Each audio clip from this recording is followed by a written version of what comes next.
on the road again. We can't wait to get on the road again. Telling stories to our family and our friends. We can't wait to get on the road again. On the road again. We can't wait to get on the road again. Telling stories to our friends. We can't wait to get on the road again. Welcome to our monthly AAA podcast, Affinity, Allie, and Annette on the road to good storytelling with your host, Allie Spooner and moi. This month we'll be talking about police procedural thrillers. Everyone loves sapphic police officers. We're excited to have debut author LJ Reynolds join us today to talk about her debut novel, Noble Intentions, released worldwide just about 7 days ago, March 1st. So it's live right now. All right. Following our podcast, we'll upload to a newly created YouTube channel, and we hope you consider subscribing so you never miss a future podcast. I have the pleasure of introducing LJ. LJ is a retired police officer from the state of California.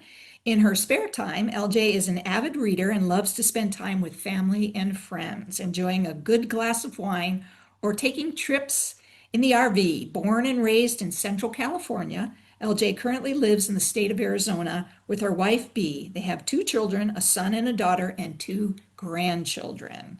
All right. So without further ado, Miss Lori, now you can start your reading. Good luck. Okay, here it goes. This is Noble Intentions, and her heart pounded so fast she thought it was going to jump out of her chest, like a lion taken down its helpless prey. At 13 years old, she heard the police informing her dad that her mom was dead, potentially because of a drunk driver. She didn't know what a drunk driver was. She stood next to her dad, wide-eyed and paralyzed, as he embraced her. She could smell the shoe polish and leather of his work shoes on his hands. Polishing his shoes was a nightly ritual after dinner. But tonight was different. Mom was late coming home. She was at a meeting, so he cooked dinner.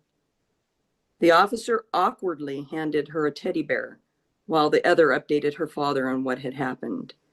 Unforeseen tragedy had struck, defying all expectations. Particularly distressing was the fact that her dad was the police chief. The sound of a cabinet drawer slamming brought Noble back to the present. Standing outside the door, Noble took a deep breath and another moment to gather herself.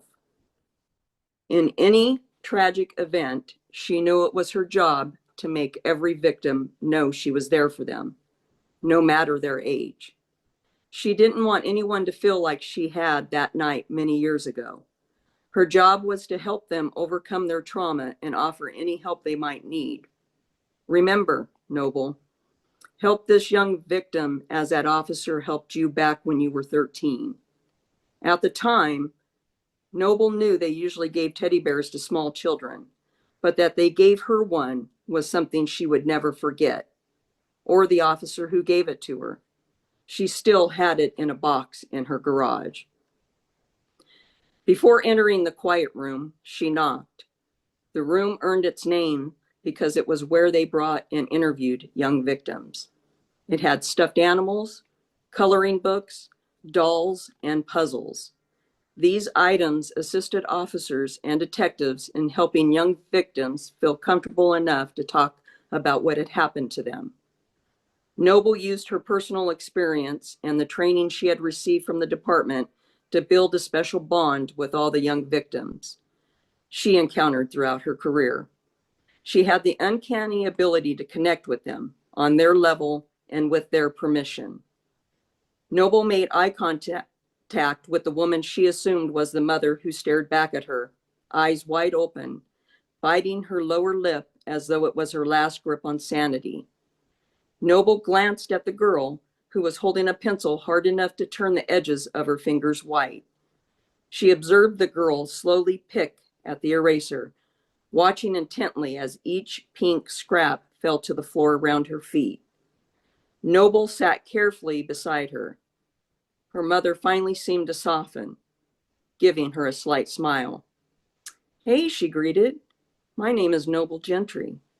The girl lifted her head, her tired, pale blue eyes finally meeting Noble's. Most people know me as Noble, or Gentry, as my boss calls me. I'm the detective who got assigned to your case. The girl seemed to consider that momentarily, then kicked at a piece of eraser with her foot before she answered. What kind of name is Noble? Noble kept her eyes on the girl, sensing her mother stiffening behind her.